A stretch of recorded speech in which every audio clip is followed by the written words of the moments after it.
So once again welcome back to Infolight. നമ്മൾ ഇന്ന് ഈ ഒരു വീഡിയോ ഡിസ്കസ് ചെയ്യാൻ പോകുന്നത് സയൻസ് ആൻഡ് ടെക്നോളജിയിലെ കുറച്ച് ഇമ്പോർട്ടൻറ്റ് ക്വസ്റ്റ്യൻസ് ആണ്. കുറച്ച് PYQs ആണ് നമ്മൾ ഡിസ്കസ് ചെയ്യാൻ പോകുന്നത്. ഈ ഒരു ക്വസ്റ്റ്യൻസ് നമ്മുടെ കേരള PSC ആയാലും UPSC ആയാലും SSC പ്രിപ്പയർ ചെയ്യുന്നവർക്കും യൂസ്ഫുൾ ആയിരിക്കും. അപ്പോൾ വീഡിയോ സ്കിപ്പ് ചെയ്യാണ്ട് ഫുൾ ആയിട്ട് കാണാം. സോ ഫസ്റ്റ് ക്വസ്റ്റ്യൻ നോക്കാം. What does Lisa stands for in the context of sustainable farming practice? അപ്പോൾ സസ്റ്റൈനബിൾ ഫാമിംഗ് പ്രാക്ടീസിൽ ലീസ എന്ന ടേം അതിന്റെ ഫുൾ ഫോം ആണ് വെച്ചിട്ടുള്ളത്. എന്താണ് ലീസ എന്ന ടേമിന്റെ ഫുൾ ഫോം ആണ് വെച്ചിട്ടുള്ളത്. അപ്പൊ ഇതിൽ ഏതാണ് ഓപ്ഷൻ എന്ന് നിങ്ങൾ നോക്കിയിട്ട് ഒന്ന് പറഞ്ഞേ, ഏതായിരിക്കും ആൻസർ? അപ്പൊ ലീസ എന്ന് പറഞ്ഞ ടേമിന്റെ ഫുൾ ഫോം എന്തായിരിക്കും? ഇവിടെ കറക്റ്റ് ആൻസർ വന്നിട്ടുള്ളത് low external input sustainable agriculture ആണ്. എന്താണ് low external input sustainable agriculture? അതാണ് ലീസ എന്ന ടേമിന്റെ full form, low external input sustainable agriculture. Clear ആയല്ലോ? ഇനി അടുത്ത ക്വസ്റ്റ്യൻ നോക്കാം. The cropping pattern followed in India. ഇന്ത്യയിൽ ഫോളോ ചെയ്യുന്ന ക്രോപ്പിംഗ് പാറ്റേൺ ഏതാണെന്നാണ് ചോദിച്ചിട്ടുള്ളത്. അപ്പോൾ നമുക്ക് ഇവിടെ ഓപ്ഷൻസിൽ എന്തൊക്കെ തന്നിട്ടുണ്ട്? ഖാരിഫ് ഉണ്ട്, റാബി ഉണ്ട്, സെയ്ദ് ഉണ്ട്, അല്ലെങ്കിൽ എന്താണ് നമ്മുടെ ഖാരിഫും റാബിയും മാത്രമാണെന്ന് ഉള്ള ഓപ്ഷനും കൂടി ഉണ്ട്. അപ്പൊ ഇതിൽ ഏതായിരിക്കും കറക്റ്റ്? ഖാരിഫ് ആണോ, റാബി ആണോ, സെയ്ദ് ആണോ? ഏതായിരിക്കും? നമുക്കിവിടെ ആൻസർ വരുന്നത് 1, 2, 3 ആണ്. ഈ മൂന്നും എന്താണ് ഓപ്ഷൻസ്?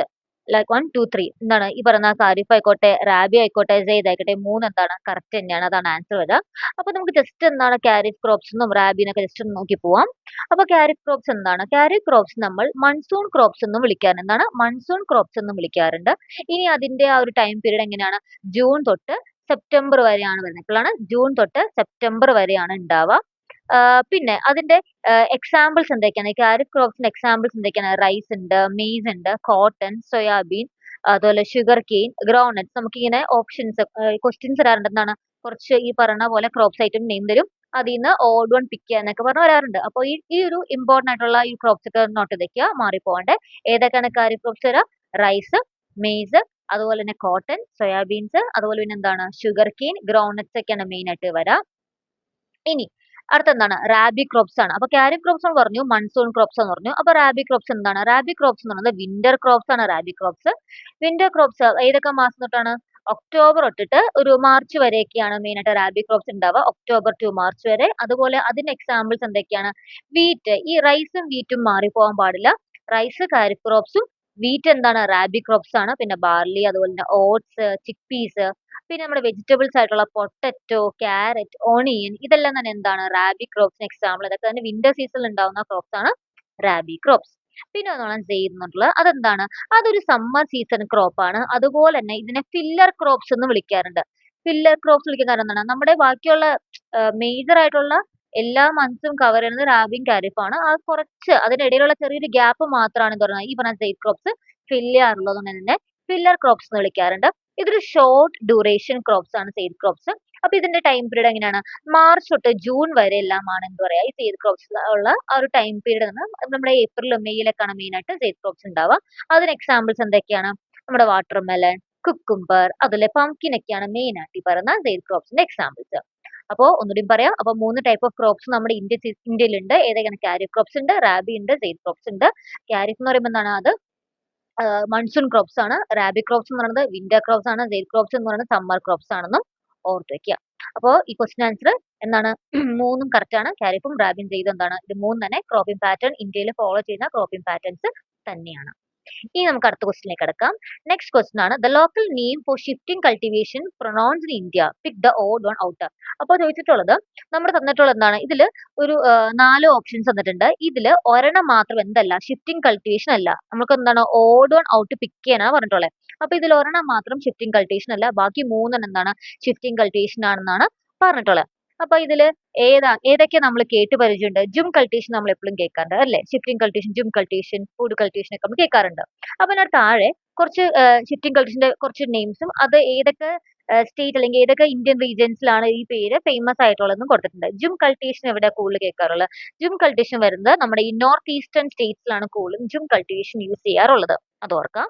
പിന്നെ പുഴു കൾട്ടിവേഷൻ അല്ലെങ്കിൽ പുഴു എന്ന ടൈം എവിടെ കൂടുതൽ ഉപയോഗിക്കാറുള്ളത്? ഒഡീഷ, ആന്ധ്രാപ്രദേശിലേക്കാണ് മെയിൻ ആയിട്ട് പുഴു എന്ന നെയിം കൂടുതൽ യൂസ് ചെയ്യാറുള്ളത്. പിന്നെ ഖിൽ എന്ന നെയിം കൂടുതൽ ഉപയോഗിക്കാറുള്ളത് വെസ്റ്റേൺ ഹിമാലയൻ റീജിയൻസിലാണ്.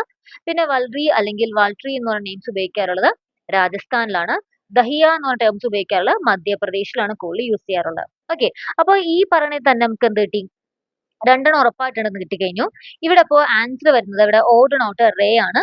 ബാക്കി മൂന്നെന്താണ് ഷിഫ്റ്റിംഗ് കൾട്ടിവേഷന്റെ വേറെ ടേംസ് ആണ്. പുഡു, ജുമ്മും ബട്ര എന്താണ് ഇത് മൂന്ന് തന്നെ ഷിഫ്റ്റിംഗ് കൾട്ടിവേഷന്റെ വേറെ ലോക്കൽ നെയിംസ് ആണ്. ഓക്കെ, റേ മാത്രമാണ് ഇതിൽ ഓഡ് നോട്ട് ആയിട്ട് വന്നിട്ടുള്ളത്. ഇനി നെക്സ്റ്റ് നോക്കാം. Which of the following activities can generate carbon credits? ഏതെല്ലാം ആക്ടിവിറ്റീസ് ആണ് കാർബൺ ക്രെഡിറ്റ്സ് ജനറേറ്റ് ചെയ്യുന്നത്? കാർബൺ ക്രെഡിറ്റ്സ് ജനറേറ്റ് ചെയ്യുന്നതാണ് നമ്മുടെ ക്വസ്റ്റ്യൻ. അപ്പോ ഈ പറയുന്ന കാർബൺ ക്രെഡിറ്റ്സ് എന്താ നമുക്ക് ആദ്യം പഠിക്കാം. അപ്പൊ നമുക്ക് ആ ഓപ്ഷൻസ് ക്ലിയർ ആയിട്ട് നമുക്ക് ഐഡന്റിഫൈ ചെയ്യാൻ വേണ്ടി, അല്ലെങ്കിൽ ആൻസർ നമുക്ക് ക്ലിയർ ആയിട്ട് ഐഡന്റിഫൈ ചെയ്യാൻ വേണ്ടി സാധിക്കും. അപ്പൊ നോക്കിയേ, carbon credits are generated through activities that reduce or remove green house gas emission from the atmosphere. നമ്മുടെ അറ്റ്മോസ്ഫിയറിൽ നിന്നും green house gas emission, green ഹൗസിനെ കുറയ്ക്കുക അല്ലെങ്കിൽ റിമൂവ് ചെയ്യുക എന്ന ഉദ്ദേശത്തോടെ കൊണ്ടുവന്ന ഒരു ആക്ടിവിറ്റിയാണ് എന്ത്? Carbon credits. അപ്പൊ കാർബൺ ക്രെഡിറ്റ്സ് എന്ത് ചെയ്യണം? അത് നമ്മുടെ അറ്റ്മോസ്ഫിയറിലുള്ള ഗ്രീൻ ഹൗസ് ഗ്യാസിനെ കുറയ്ക്കണം. നമുക്ക് വേണ്ടാത്ത, നമ്മുടെ ചൂട് കൂട്ടുന്ന അല്ലെങ്കിൽ നമുക്ക് വേണ്ടാത്തായിട്ടുള്ള ഗ്രീൻ ഹൗസ് ഗ്യാസ് എമിഷൻ കുറയ്ക്കുന്ന എല്ലാ ആക്ടിവിറ്റീസ് എന്താണ്? കാർബൺ ക്രെഡിറ്റ്സ് ആണ്. നമുക്ക് കാർബൺ ക്രെഡിറ്റ് ജനറേറ്റ് ചെയ്യുന്ന നമുക്ക് പറയാവുന്നതാണ്. അപ്പൊ ഇനി നോക്കിയ ഓപ്ഷൻസ് ഒക്കെ ഏതൊക്കെ ഓപ്ഷൻസ് ഉണ്ട്?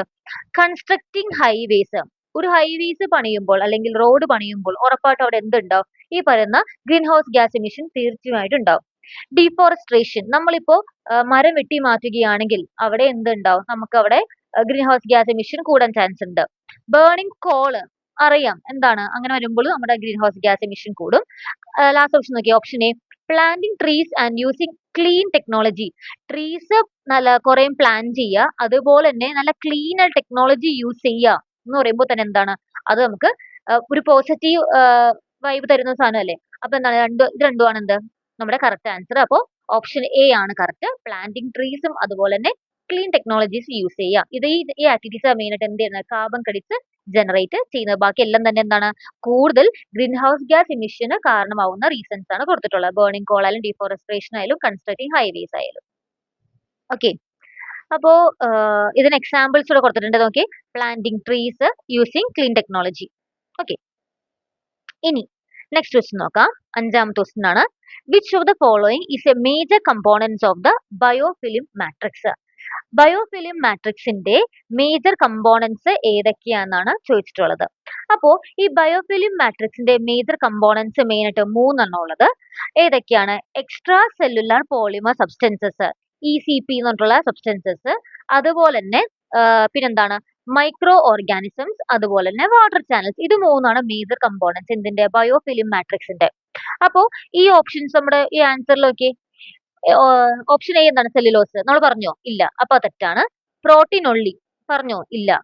ലിപ്പിഡ്സ് പറഞ്ഞോ? ഇല്ല. അപ്പൊ നമ്മുടെ ആൻസർ എന്താണ്? എക്സ്ട്രാ സെല്ലുലാർ പോളിമേഴ്സ് ആണ്. അപ്പൊ extra cellular polymers main component ആണ്. അതുകൂടാണ്ട് മൈക്രോ ഓർഗാനിസംസ് ഉണ്ട്, അതുകൂടാണ്ട് വാട്ടർ ചാനൽസും ഉണ്ട്. ഇത് മൂന്നാണ് മെയിൻ ആയിട്ട് ബയോഫിലിം മാട്രിക്സിന്റെ കമ്പോണൻസ് ആയിട്ട് വരുന്നത്. ഇനി എന്തൊക്കെയാണ് ബയോഫിലിം മാട്രിക്സിന്റെ യൂസ്? എന്തൊക്കെ പറയാം നമുക്ക്? എന്തൊക്കെ യൂസ് ഉണ്ട്? വേസ്റ്റ് വാട്ടർ ട്രീറ്റ്മെന്റ്സ് നമ്മൾ ഈ പറഞ്ഞ ബയോഫിലിം ഉപയോഗിക്കാൻ. എന്തിനാണ്? Waste water treatment, bio remediation, നമ്മൾ സോയിലുള്ള കെമിക്കൽസ് ഒക്കെ റെഡ്യൂസ് ചെയ്യാൻ വേണ്ടി അല്ലെങ്കിൽ കളയാൻ വേണ്ടി ബയോ റെമഡിയേഷൻ യൂസ് ചെയ്യാറുണ്ട്. അതുപോലെ തന്നെ വാട്ടർ പ്യൂരിഫിക്കേഷൻ ഉപയോഗിക്കാറുണ്ട്. ബയോഫിലിംസ് എന്താണ്? നമ്മൾ മൈക്രോ ഓർഗാനിസംസിന് യൂസ് ചെയ്തിട്ടുള്ള സംഭവത്തിനാണ് ബയോഫിലിംസ് എന്ന് പറഞ്ഞിട്ടുള്ളത്. അപ്പോൾ എന്തിനൊക്കെ ഉപയോഗിക്കാറുണ്ട്? വേസ്റ്റ് വാട്ടർ ട്രീറ്റ്മെന്റ്സ് ഉപയോഗിക്കാറുണ്ട്, ബയോ റെമഡിയേഷൻ യൂസ് ചെയ്യാറുണ്ട്, അതുപോലെ തന്നെ വാട്ടർ പ്യൂരിഫിക്കേഷനും യൂസ് ചെയ്യാറുണ്ട്. ഇത്രയാണ് ബയോ റെമഡിയേഷന്റെ യൂസസ്. അപ്പൊ അതിൽ വരുന്ന കോമ്പൗണ്ട്സ് ഏതൊക്കെയാണ്? Extra cellular polymer substances, microorganisms and water channels. കിട്ടിയല്ലോ? നമുക്ക് ആറാമത്തെ ക്വസ്റ്റിലേക്ക് കിടക്കാം. What does the term carbon footprints refers? എന്താണ് കാർബൺ ഫുട് പ്രിന്റ്സ്? അതാണ് നമ്മുടെ അടുത്ത ക്വസ്റ്റ്യൻ. നമുക്ക് ഓപ്ഷൻസ് നോക്കാം. The amount of carbon in the soil. അടുത്തത്, the total amount of green house gas emitted directly or indirectly by human activity, carbon deposit in fossil fuels and the physical footprint of carbon particles. ഇതിൽ ഏതാണ് carbon footprint correct ആയിട്ടുള്ള definition? ഏതാണ്? നോക്കാം, ഇതാണ് option B ആണ്. The total amount of green house gases emitted directly or indirectly by human activity. നമ്മൾ മനുഷ്യന്മാർ ചെയ്യുന്ന ഓരോ കാര്യങ്ങൾ കാരണം, നമ്മൾ ഡയറക്റ്റ് ആയിട്ട് ചെയ്യുന്നതോ നമ്മൾ ഇൻഡയറക്റ്റ് ആയിട്ട് ചെയ്യുന്നതോ വഴി നമ്മുടെ അറ്റ്മോസ്ഫിയറിലേക്ക് എന്തോരം ഗ്രീൻ ഹൗസ് ഗ്യാസ് എമിറ്റ് ചെയ്യുന്നുണ്ട്, ആ ടോട്ടൽ എമൗണ്ടിനെ നമ്മൾ എന്ത് വിളിക്കുന്നത്? കാർബൺ ഫുട് പ്രിന്റ്സ് എന്ന് വിളിക്കുന്നത്. ക്ലിയർ ആയല്ലോ? നെക്സ്റ്റ് ക്വസ്റ്റ്യൻ നോക്കാം. The major objective of the Forest Conservation Act. Forest Conservation Actന്റെ major objective എന്താണ്? ഓപ്ഷൻസ് നോക്കാം. Conserve the forest and regulate their non-forest use. Facilitate the deforestation for development. Increase forest-based industries. Promote urban expansion. ഒരു forest conservation activity എന്ന് പറയുമ്പോൾ തന്നെ നമുക്ക് എന്തോ കളയാൻ പറ്റും? ഒരിക്കലും ഒരു അർബൺ ഏരിയ, സിറ്റീസ് അല്ലെങ്കിൽ അർബൺ ഏരിയ എക്സ്പാൻഡ് ചെയ്യുക, ഫോറസ്റ്റ് ഒക്കെ വെട്ടിക്കളഞ്ഞ് അർബൺ ഏരിയ എക്സ്പാൻഡ് ചെയ്യാൻ ഒരിക്കലും അവരുടെ ഒബ്ജക്റ്റീവ് ആവില്ല. പിന്നെ ഫോറസ്റ്റിനെ ബേസ് ആയിട്ടുള്ള ഇൻഡസ്ട്രീസ് കൂട്ടുക. അപ്പോൾ എന്താണ്, അവിടെ ഫോറസ്റ്റിനെ നമ്മൾ യൂസ് ചെയ്തിട്ടാണ്. അപ്പോൾ ഉറപ്പായിട്ടും ഫോറസ്റ്റ് ഹാം ആവും. അപ്പോൾ ഒരിക്കലും എന്ത് ചെയ്യില്ല, അത് ഡെവലപ്പ് ചെയ്യാൻ അവര്, അതായിരിക്കില്ല അവരുടെ മേജർ ഒബ്ജക്റ്റ്, ഒരിക്കലും ആയിരിക്കില്ല. പിന്നെന്താ, ഫെസിലിറ്റി ഡീഫോറസ്ട്രേഷൻ ഫോർ ഡെവലപ്മെന്റ് ആയിരിക്കോ? അല്ല, ഒരിക്കലും ഒരു ചെടി വെട്ടിക്കളയാൻ അല്ലെങ്കിൽ മരങ്ങൾ വെട്ടാൻ അവര് അനുവദിക്കില്ല. പിന്നെന്താണ്, ഓപ്ഷൻ എ ആണ് ഇവിടെ കറക്റ്റ് ആയിട്ട് വരിക. എന്താണ്, conserve the forest and regulate their non forest use. ഫോറസ്റ്റിനെ കൺസേർവ് ചെയ്യുക, അല്ലെങ്കിൽ അതിന്റെ യൂസുകളെ നമ്മൾ റെഗുലേറ്റ് ചെയ്യുക, അതെല്ലാമാണ് മെയിൻ ആയിട്ട് അതിന്റെ ഒബ്ജക്റ്റീവ് ആയിട്ട് വരുന്നത്. അതാണ് നമ്മുടെ ഫോറസ്റ്റ് കൺസർവേഷൻ ആക്ടിന്റെ മേജർ. സിമ്പിൾ ക്വസ്റ്റൻ ആണ്, നമുക്ക് ലോജിക് വെച്ച് സിമ്പിൾ ലോജിക് വെച്ച് നമുക്കത് ആൻസർ ചെയ്യാൻ പറ്റിയ സിമ്പിൾ ക്വസ്റ്റൻ ആയിരുന്നു കേട്ടോ. ഇനി 8ാമത്തെ ക്വസ്റ്റൻ നോക്കാം. Which gas is primarily responsible for acid rain? Acid rain നമ്മുടെ ഈ പറയുന്ന SSC ആയാലും PSC ആയാലും UPSC ആയാലും വളരെ ഇമ്പോർട്ടന്റ് ആയിട്ടുള്ള അല്ലെങ്കിൽ വളരെ ഫേവറേറ്റ് ആയിട്ടുള്ള ഒരു ടോപ്പിക്കാണ് ആസിഡ് റെയിൻ. അപ്പോൾ ഈ ആസിഡ് റെയിന് റെസ്പോൺസിബിൾ ആവുന്ന ഗ്യാസ് ഏതെന്ന് വെച്ചിട്ടുള്ളത് ഓപ്ഷൻസിൽ ഓക്സിജൻ ഉണ്ട്, നൈട്രജൻ ഉണ്ട്, മീഥേൻ ഉണ്ട്, സൾഫർ ഡയോക്സൈഡ് ഉണ്ട്. എന്റെ ആൻസർ ഏതാണ്? Answer is option D, sulphur dioxide. Okay. ഈ നെക്സ്റ്റ് ക്വസ്റ്റ്യൻ 9ാമത്തെ question. What does GIS stands for? GISന്റെ ഫുൾ ഫോം ആണ് ചോദിച്ചിട്ടുള്ളത്. 9ാമത്തെ ക്വസ്റ്റ്യൻ എന്താണ്? Geographic information system. അതാണ് GISന്റെ എന്താണ്? ജോഗ്രഫിക് ഇൻഫോർമേഷൻ സിസ്റ്റം ആണ് GISന്റെ full form, geographic information system. ഇനി 10ാമത്തെ ക്വസ്റ്റ്യൻ നോക്കാം. A patent is granted in India for A period of, എത്ര കാലത്തേക്ക് വേണ്ടിയാണ് പേറ്റന്റ് ഒരു വ്യക്തിക്ക് കൊടുക്കുക? അതാണ് ക്വസ്റ്റ്യൻ. പേറ്റന്റ് എത്ര നാളത്തേക്കാണ് ഗ്രാന്റ് ചെയ്യുക? അത് പറയണമെങ്കിൽ നമുക്ക് എന്താണ് പേറ്റന്റ് ജസ്റ്റ് ഒന്ന് പഠിക്കാം.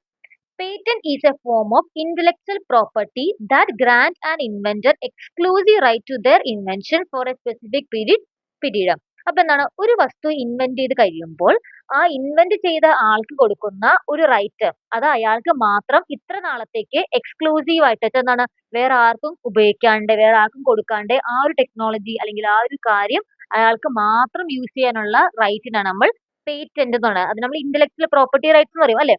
ആ ഒരു സംഭവത്തിലുള്ള ഫുൾ റൈറ്റ് ആർക്കാണ്? ഈ പറയുന്ന ആ ഉണ്ടാക്കിയ ആൾക്കായിരിക്കും. ഓക്കെ. അപ്പോ ഇപ്പൊ നമ്മുടെ ഈ പറയുന്ന പേറ്റന്റ്, അതുപോലെ തന്നെ കോപ്പി റൈറ്റ്, ഇതെല്ലാം എന്താണ്? Intellectual property right. ആരെ ഉണ്ടാക്കിയ അയാൾക്ക് തന്നെ അത് കയ്യിൽ വെക്കാൻ, അല്ലെങ്കിൽ അയാൾക്ക് മാത്രം യൂസ് ചെയ്യാനുള്ള റൈറ്റ്. അപ്പൊ അങ്ങനെ ഒരു സാധനം ഇൻവെന്റ് ചെയ്യുമ്പോൾ ആ ഇൻവെന്റർക്ക് കിട്ടുന്ന IP ആണ്, അല്ലെങ്കിൽ ഇന്റലക്ച്വൽ പ്രോപ്പർട്ടി റൈറ്റ് ആണ് പേറ്റന്റ് എന്ന് പറഞ്ഞിട്ടുള്ളത്. അത് ലൈഫ് ലോങ് അല്ല, എന്താണ്, അതിനൊരു ടൈം പീരീഡ് അല്ലെങ്കിൽ ഒരു കാലാവധി പറഞ്ഞിട്ടുണ്ട്. അത്ര നാളത്തേക്ക് ആ ഒരു ഇൻവെൻഷൻ അയാൾക്ക് മാത്രമായിട്ട് എക്സ്ക്ലൂസീവ് യൂസ് ചെയ്യാൻ വേണ്ടി സാധിക്കും. അപ്പോൾ ഇന്ത്യയിൽ പേറ്റന്റ് ഗ്രാന്റ് ചെയ്യുന്ന എത്ര വർഷത്തേക്ക് വേണ്ടിയാണ്? It is usually 20 years from the date of filing. എന്നാണ് നമ്മൾ ഇത് ഫയൽ ചെയ്യുന്നത്, എന്നാണോ നമ്മൾ പറഞ്ഞു കൊടുത്തേക്കുന്നത്, അന്നൊട്ട് 20 വർഷത്തേക്കാണ് നമുക്ക് എന്തുള്ളത്? പേറ്റന്റ് റൈറ്റ് ഇന്ത്യയിൽ ഗ്രാന്റ് ചെയ്യുന്നത്. അപ്പോൾ 20 years ആണ്. നമ്മുടെ ഈ ഒരു ലാസ്റ്റ് ക്വസ്റ്റ്യനിലേക്ക് കിടക്കുകയാണ്. എന്താണ് ഫിഷ് ടെക്നോളജി യൂസ് ചെയ്തിട്ടുള്ളത്? ഫിഷ് ടെക്നോളജിയുടെ യൂസ് എന്താണെന്ന് വെച്ചിട്ടുള്ളത് എന്താണ്? ഓപ്ഷൻ സി ആണ്. Locating and visualising A specific DNA sequence. ഒരു സ്പെസിഫിക് DNA സീക്വൻസ് ലൊക്കേറ്റ് ചെയ്ത് അതിനെ വിഷ്വലൈസ് ചെയ്യുന്നതിനാണ് ഫിഷ് ടെക്നോളജി മെയിൻ ആയിട്ട് യൂസ് ചെയ്യുന്നത്. ഇത് മെയിൻ ആയിട്ട് നമ്മുടെ UPSC-ലൊക്കെ കാണാറുണ്ട് ഈ ടൈപ്പ് ക്വസ്റ്റ്യൻസ്, അല്ലെങ്കിൽ PSC ഇപ്പോൾ വന്നിട്ടുണ്ടായി. അപ്പൊ എന്താണ് fish technology? Locating and visualising A specific DNA sequence. ഒരു സ്പെസിഫിക് ആയിട്ടുള്ള DNA സീക്വൻസിനെ വിഷ്വലൈസ് ചെയ്യുക, ലൊക്കേറ്റ് ചെയ്യുക, അതാണ് ഇതിന്റെ മെയിൻ ആയിട്ടുള്ള യൂസ് എന്നുള്ളത്. അപ്പോൾ ഇത്രത്തോടെ നമ്മൾ ഈ ഒരു സെറ്റ് ഓഫ് ക്വസ്റ്റ്യൻസ് നമ്മൾ കംപ്ലീറ്റ് ചെയ്തിട്ടുണ്ട്. അപ്പോൾ നിങ്ങൾക്ക് വീഡിയോ യൂസ്ഫുൾ ആണെന്ന് തോന്നുകയാണെങ്കിൽ നിങ്ങളുടെ ഫ്രണ്ട്സിനും ഷെയർ ചെയ്യണം, അവരും പഠിക്കട്ടെ. പിന്നെ ചാനൽ ആദ്യമായിട്ടാണ് കാണണമെങ്കിൽ ചാനൽ സബ്സ്ക്രൈബ് ചെയ്യാനും അതുപോലെ തന്നെ വീഡിയോ ലൈക്ക് ചെയ്യാനും മറക്കരുത്. Thanks for watching.